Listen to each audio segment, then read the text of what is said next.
నమస్తే. Today Andhra news bulletin కు స్వాగతం. వార్తల్లోని వివరాలు. వైద్యారోగ్య సేవలు మరింత మెరుగ్గా అందించేందుకు చేపట్టిన సంజీవని ప్రాజెక్టును జనవరి 1 నుంచి రాష్ట్ర వ్యాప్తంగా అమలు చేయాలని ముఖ్యమంత్రి నారా చంద్రబాబు నాయుడు అధికారులను ఆదేశించారు.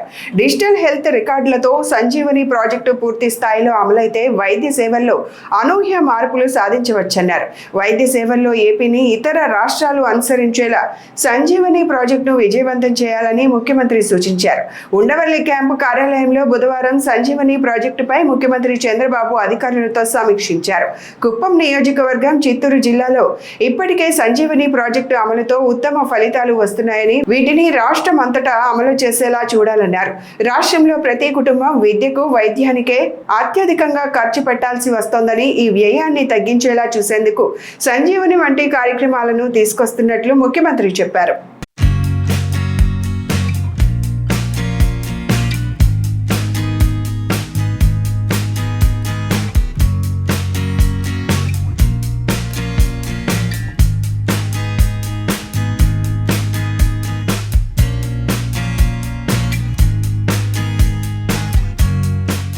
రాష్ట్రంలో తీవ్ర వర్షాభావ పరిస్థితులు నెలకొన్నాయని మాజీ ముఖ్యమంత్రి వైఎస్ జగన్మోహన్ రెడ్డి ఆందోళన వ్యక్తం చేశారు. తాడేపల్లిలోని వైసీపీ ప్రధాన కార్యాలయంలో మీడియా సమావేశం నిర్వహించిన జగన్, రైతులు తీవ్ర ఇబ్బందులు పడుతున్నా ప్రభుత్వం స్పందించడం లేదని విమర్శించారు. రాష్ట్రంలోని 688 మండలాల్లో వర్షపాతం లోటు ఉందని జగన్ పేర్కొన్నారు. కోస్తా ప్రాంతంలో కూడా కరువు ప్రభావం కనిపిస్తోందని, రాష్ట్ర వ్యాప్తంగా 91% లోటు వర్షపాతం నమోదైందని ఆయన ఆరోపించారు. ఖరీఫ్ సీజన్ ప్రారంభమైన తర్వాత పంటలకు నీరు అందిస్తామని ప్రభుత్వం హామీలు ఇచ్చిందని, కానీ రైతులు పెట్టుబడులు పెట్టి పంటల కోసం అష్ట కష్టాలు పడుతున్నారని జగన్ విమర్శించారు. రైతుల సమస్యల పరిష్కారంపై దృష్టి పెట్టాల్సిన మంత్రులు పబ్లిక్ స్టంట్లకే పరిమితమవుతున్నారని ఎద్దేవా చేశారు. వర్షాభావ పరిస్థితులను ప్రభుత్వం వెంటనే గుర్తించి రైతులను ఆదుకునేందుకు చర్యలు చేపట్టాలని డిమాండ్ చేశారు.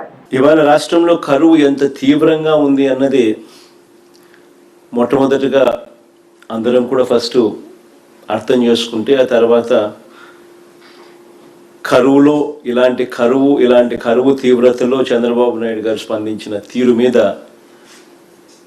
ఆ తర్వాత అందరికీ కూడా అర్థమవుతుంది ఏ మాదిరిగా చంద్రబాబు నాయుడు గారు అన్యాయంగా ప్రవర్తిస్తూ ఉన్నాడు అనే దాని మీద. ఇంత తీవ్రంగా కూడా కరువు ఉన్నప్పటికీ కూడా చంద్రబాబు నాయుడు గారు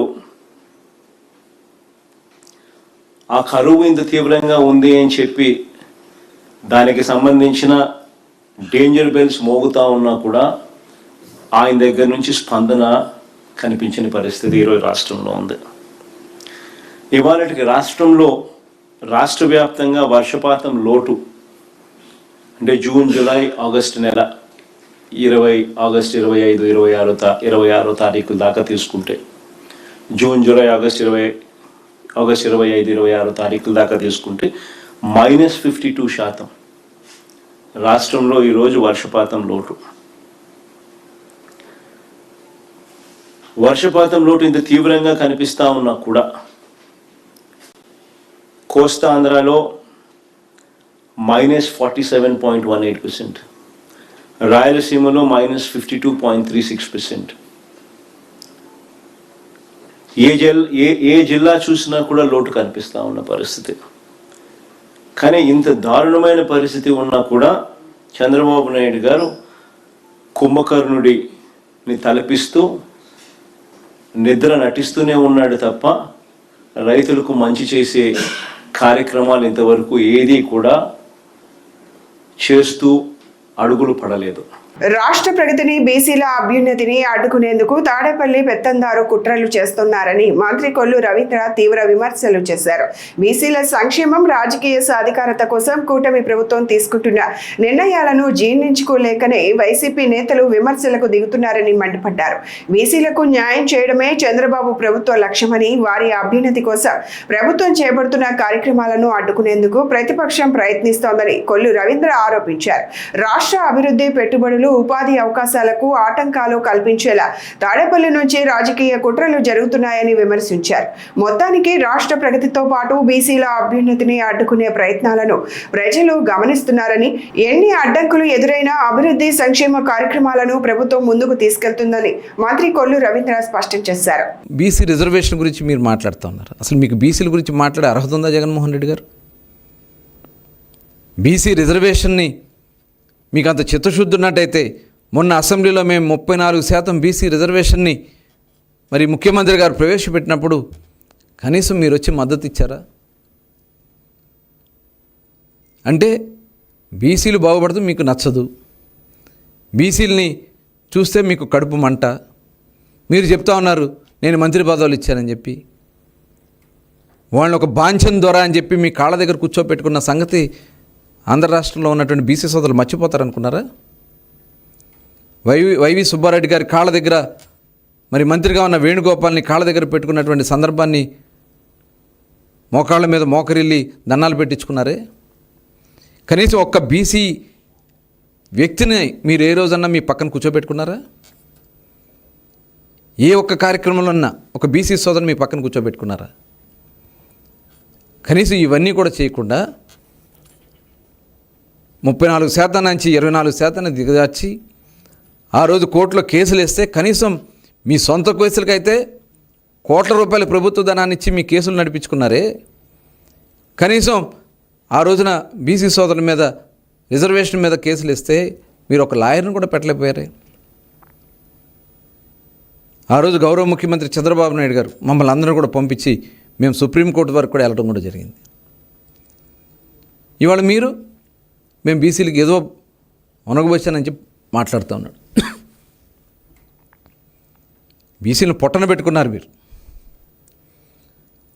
11 రాజ్యసభల్లో మీరు ఇచ్చింది ఎంతమందికి? 4 మాత్రమే మీరు బీసీలకు ఇచ్చారు.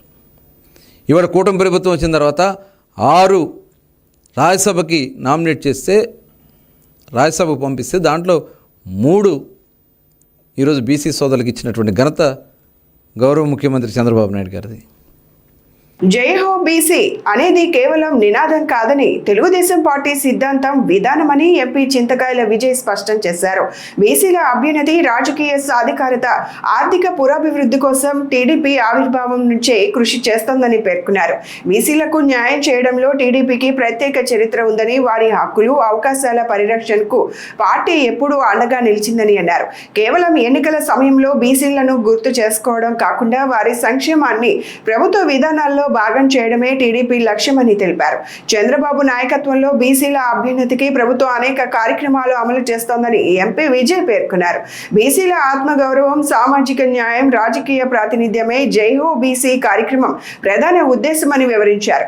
మొత్తానికి జై హో బీసీ ఒక రాజకీయ నినాదం మాత్రమే కాదు, బీసీల సాధికారతకు, టీడీపీ కట్టుబాటుకు ప్రతీక అని ఎంపీ చింతకాయల విజయ్ మీడియా సమావేశంలో స్పష్టం చేశారు.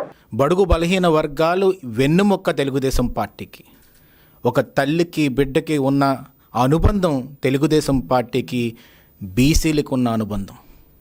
ఎన్ని సంవత్సరాలుగా 45 సంవత్సరాలు పైబడి తెలుగుదేశం పార్టీ అంటే మాది, పసుపు జెండా అంటే మాది అని చెప్పుకునే బడుగు బలహీన వర్గాలు ఈరోజు మనం చూస్తే బీసీ అంటే బ్యాక్వర్డ్ క్లాస్ అని చెప్పి ప్రతి ఒక్కరు దేశంలో మాట్లాడతారు. కానీ ఒక ఆంధ్రప్రదేశ్లోని టీడీపీ హయాంలోని చంద్రబాబు నాయుడు గారు ముఖ్యమంత్రిగా ఉన్నప్పుడే అది బెస్ట్ క్లాస్గా అయింది, బ్యాక్ బోన్గా అయింది. బ్యాక్ బోన్ ఆఫ్ ఆంధ్రప్రదేశ్గా బీసీ అని తయారైందంటే అది చంద్రబాబు నాయుడు గారి వల్ల తప్ప ఎవరి వల్ల కాదు అని నేను గట్టిగా చెప్పగలను. ఎందుకు నీ మాట అంటున్నానంటే, ఒకటే ఆలోచించారు చంద్రబాబు నాయుడు గారు. బడుగు బలహీన వర్గాలకి మాటలిచ్చే పార్టీలు ఉంటాయి, చేతల్లో చూపెట్టే పార్టీలు ఉండవు. కానీ అది ఒక్క తెలుగుదేశం పార్టీయే చేతల్లో చూపెట్టి 1987లోనే రిజర్వేషన్ లోకల్ బాడీస్లోని జడ్పీటీసీలుగా, ఎంపీటీసీలుగా, సర్పంచులుగా బీసీలో అత్యంత ఉన్నత స్థానంలో ఉండాలి, పదవుల్లో ఉండాలి, డెసిషన్ మేకింగ్లో ఉండాలి, పాలసీ మేకింగ్లో ఉండాలని చెప్పి ఆలోచించిన ఏకైక పార్టీ తెలుగుదేశం పార్టీ. స్వామివారి దర్శనం అనంతరం హీరో నిఖిల్ తన కొత్త సినిమా స్వయంభూపై ఆసక్తికర వ్యాఖ్యలు చేశారు. మంచి సందేశంతో రూపొందించిన ఈ చిత్రం ప్రేక్షకుల ఆదరణ పొందుతుందని ఆశాభావం వ్యక్తం చేశారు. బుధవారం ఉదయ దర్శన విరామ సమయంలో హీరో నిఖిల్, నటుడు సమీర్ హాసన్ స్వామివారిని దర్శించుకుని మొక్కులు తీర్చుకున్నారు. అనంతరం రంగనాయకుల మండపంలో వేద పండితులు ఆశీర్వచనం అందించగా అధికారులు తీర్థ ప్రసాదాలు అందజేశారు. సందర్భంగా నిఖిల్ మాట్లాడుతూ చిన్నప్పటి నుంచి శ్రీవారిపై తనకు అపారమైన విశ్వాసం ఉందన్నారు. తాను నటించిన ప్రతి సినిమా విడుదలకు ముందు స్వామివారిని దర్శించుకోవడం ఆనవాయితీగా కొనసాగిస్తున్నానని తెలిపారు. త్వరలో స్వయంభూ సినిమాతో ప్రేక్షకుల ముందుకు రాబోతున్నట్లు వెల్లడించిన నిఖిల్ ఈ చిత్రం మంచి సందేశంతో పాటు ప్రేక్షకులను ఆకట్టుకుంటుందని నమ్మకం వ్యక్తం చేశారు. స్వయంభూతో పాటు ఇండియన్ హౌస్, కార్తికేయ 3 చిత్రాలు కూడా వరుసగా విడుదలకు సిద్ధమవుతున్నాయని తెలిపారు. మీడియా వారందరికీ నమస్కారం. ఈరోజు చాలా అద్భుతమైన దర్శనం జరిగింది వెంకటేశ్వర స్వామిది. అండ్ నేను వెంకటేశ్వర స్వామిని చాలా నమ్ముతాను చిన్నప్పటి నుంచి. అండ్ నేను ప్రతిసారి సినిమా రిలీజ్కి ముందు కానీ ఏదైనా పెద్ద అనౌన్స్మెంట్ చేసే ముందు కానీ నేను ఎప్పుడు వచ్చి దర్శనం చేసుకుంటాను. అలాగే ఈరోజు మా ప్రొడ్యూసర్ ఠాగూర్ మధు గారితో వచ్చాను. మా స్వయంభూ సినిమా నుంచి అద్భుతమైన అనౌన్స్మెంట్స్ రాబోతున్నాయి. అనౌన్స్ చేసే ముందు, ఈ అప్డేట్స్ అనౌన్స్ చేసే ముందు దేవుడిని వచ్చి ఒకసారి దర్శనం చేసుకొని ఆయన ఆశీర్వాదాలు తీసుకోవాలని వచ్చాం. అండ్ అలాగే Swayambhu is coming very soon with amazing updates with greats of God. Swayambhu అండి, రైట్ నేను స్వయంభూ అనే మూవీ, దాని తర్వాత ఇండియా హౌస్ సినిమా చేస్తున్నాం. అలాగే కార్తికేయ 3 కూడా is in the process. So వరుసగా సినిమాలు వస్తున్నాయి. అండ్ దేవుడు దయ ఉంటే డెఫినెట్లీ మంచి సినిమాలతో మీ అందరిని ఇంప్రెస్ చేయడానికి రాబోతున్నాం.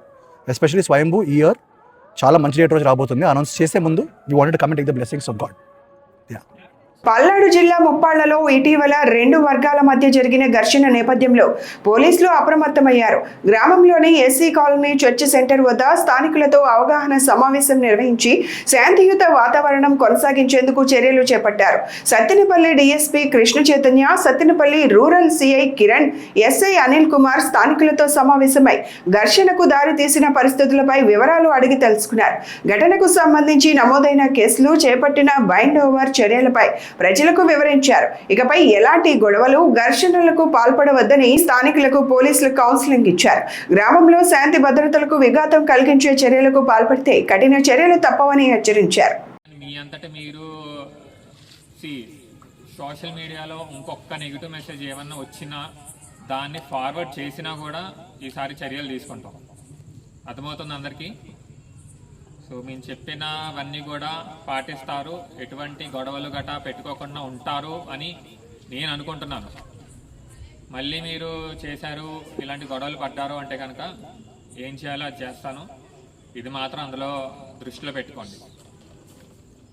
బాగుపడండి, అర్థం చేసుకోండి. ఇలా బురకెక్కుతుందా ఒకరికన్నా? నోరు మీద ఏం చేస్తారు, ఏం చెప్పుకుంటారు? మీరు చేసింది ఏం చెప్పుకోలేరుగా, చెప్పుకునే పని మనం చేసింది.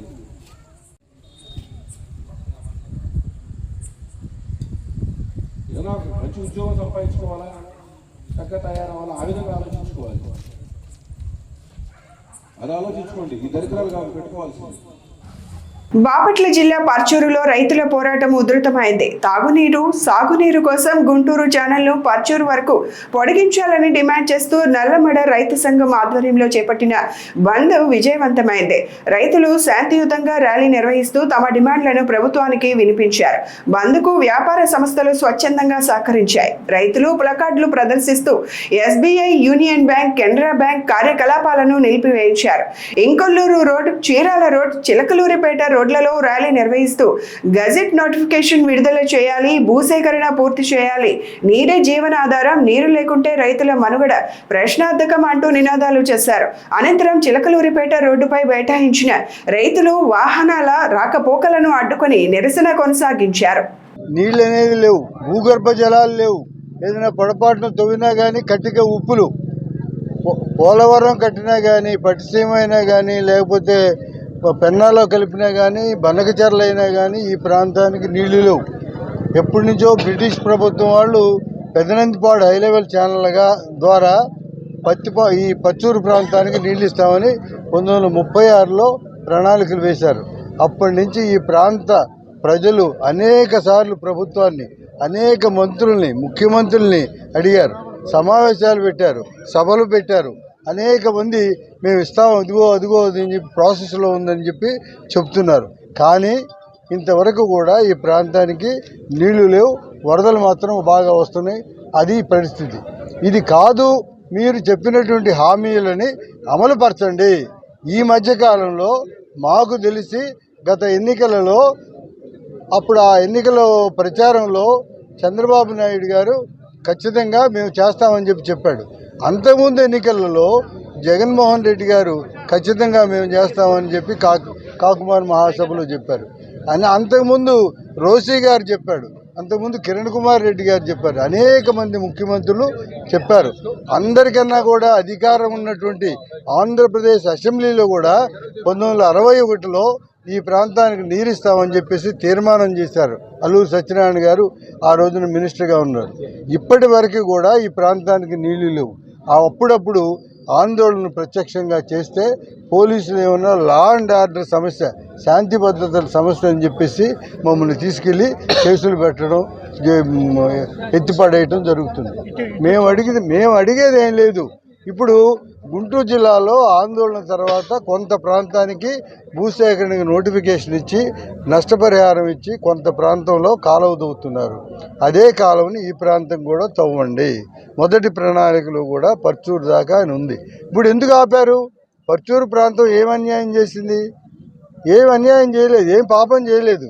పర్చూరు ప్రాంతం అని కనీసం పేపర్ ప్రకటన కూడా మీ భూమి తీసుకుంటామని గజెట్ నోటిఫికేషన్ కూడా ఇవ్వకపోవటం, ఎందుకు ఈ ప్రాంతాన్ని పక్కన పెట్టారు అని చెప్పేటటువంటి ఆందోళనతో ఈ రోజున రైతులందరూ కూడా చేయాలి. వినుకొండ పట్టణంలో వైఎస్ఆర్ కాంగ్రెస్ పార్టీ కార్యాలయంలో నిర్వహించిన మీడియా సమావేశంలో పార్టీ నేతలు పలు అంశాలపై స్పందించారు. ఈ సమావేశంలో రాష్ట్ర సంయుక్త కార్యదర్శి అమ్మిరెడ్డి అంజిరెడ్డి, రాష్ట్ర పంచాయతీరాజ్ కార్యదర్శి పగడాల వెంకట రామిరెడ్డి పాల్గొని మాట్లాడారు. ప్రభుత్వ విధానాలు, స్థానిక సమస్యలు, ప్రజలకు సంబంధించిన అంశాలపై తమ అభిప్రాయాలను మీడియా ద్వారా వెల్లడించారు.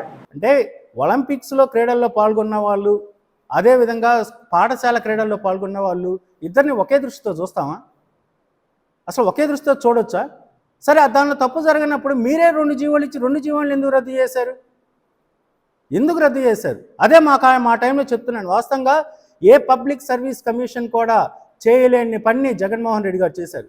ఒకే ఒక్క జీవోతో 2 నెలల కాలంలో 1,30,000 ఉద్యోగాలు అత్యంత పారదర్శకంగా, ఈ రోజుకి మీరు ప్రభుత్వంలో ఉన్నా కానీ ఏలెత్తి చూపని విధంగా, అంటే మీరు కూడా దానిలో ఎంక్వైరీ వేయలేనంత విధంగా, ఎంక్వైరీ చేసినా ఏమీ తప్పులు జరిగాయని నిరూపించలేని విధంగా, ఈ దేశ చరిత్రలోని ఎప్పుడు లేని విధంగా 1,30,000 ఉద్యోగాలు ఇచ్చిన ఘనత జగన్మోహన్ రెడ్డి గారి ప్రభుత్వాన్ని, వైఎస్ఆర్సీపీ అని చెప్పి తెలియజేస్తుంది.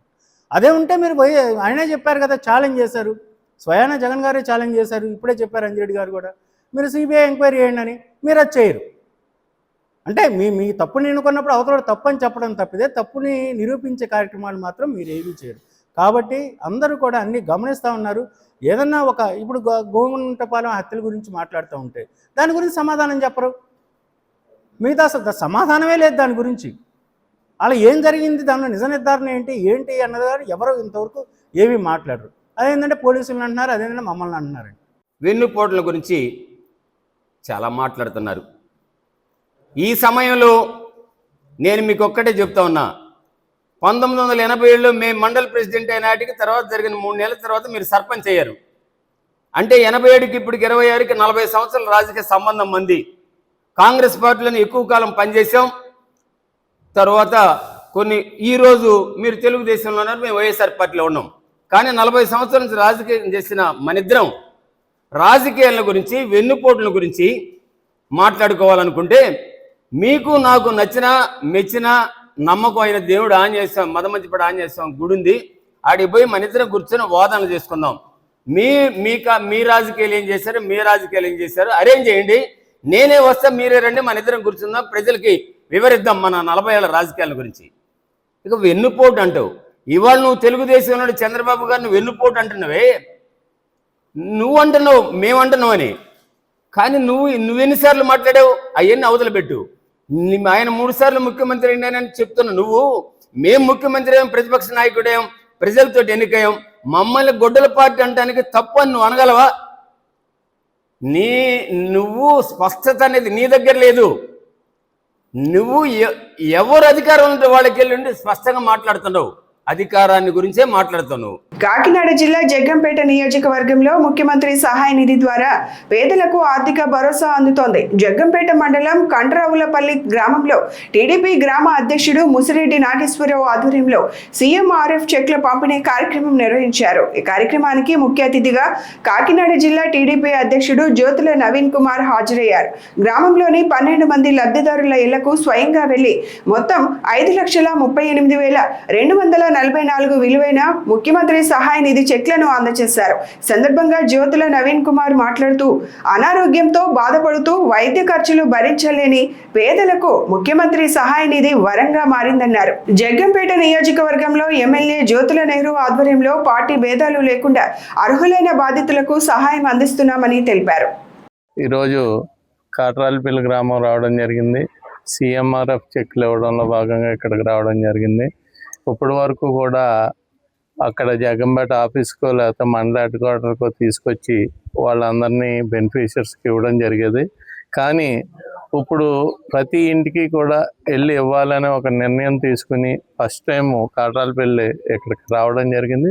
ఇక్కడ 12 చెక్కులు, ఈ దఫాలో 12 చెక్కులు వచ్చాయి. 12 చెక్కులు 5,34,000 రూపాయలు 12 మందికి ఇక్కడ ఇవ్వడం జరిగింది. ఇంకొక 28 చెక్కులు బ్యాలెన్స్ ఉంది, అది తొందరలోనే అవి కూడా రావడం జరుగుతుంది. మొత్తం ఈ దఫా 154 చెక్కులు రావడం జరిగింది. ప్రతి గ్రామం కూడా వెళ్ళి ఇదే విధంగా వాళ్ళని పలకరించి వాళ్ళ చేతిలోనే చెక్ పెట్టే విధంగా ఒక నిర్ణయం తీసుకున్నాం. దాంట్లో భాగంగా ఇక్కడ రావడం జరిగింది. ఈ చెక్కులు ఇచ్చినందుకు కూటమి ప్రభుత్వానికి, అలాగే చంద్రబాబు నాయుడు గారికి, జ్యోతుల నెహ్రూ గారికి ప్రత్యేక ధన్యవాదాలు తెలియజేసుకుంటూ, అలాగే పార్టీలకు అతీతంగా అందరూ కూడా దీన్ని సీఎంఆర్ఎఫ్ని వాడుకోవాలని, ఎలాగైతే నాగేశ్వరరావు ఒక మంచిని పెట్టి ఇక్కడ వాళ్ళకి ఏ అవసరం ఉందో అవన్నీ తెలుసుకుని వాళ్ళ చెక్కుల రూపంలో వచ్చే వరకు కూడా దాన్ని ఫాలోఅప్ చేసుకుంటున్నందుకు నాగేశ్వరరావుని కూడా ప్రత్యేకంగా అభినందిస్తూ, ఇదే విధంగా ప్రతి గ్రామంలోని కూడా ప్రతి నాయకుడు బాధ్యత తీసుకుని వాళ్ళ అవసరాలను తీర్చాల్సిన బాధ్యత ఉంది. ఎందుకంటే వేరే విధంగా అయితే డబ్బున్నా లేకపోయినా సరిపోద్ది, కానీ వైద్యానికి మాత్రం ఖచ్చితంగా చేయించుకోవాల్సిన అవసరం ఉంది. కాబట్టి అందుకే జ్యోతుల నెహ్రూ గారు మా అందరికీ కూడా పార్టీలకు అతీతంగా అందరికీ చేయమని చెప్పడంలో భాగంగానే అందరికీ కూడా చేస్తున్నామని మనవి చేసుకుంటూ మరొకసారి అందరికీ కూడా ధన్యవాదాలు తెలియజేసుకుంటూ సెలవు. ఈ వార్తలు ఇంతటితో సమాప్తం. నమస్కారం.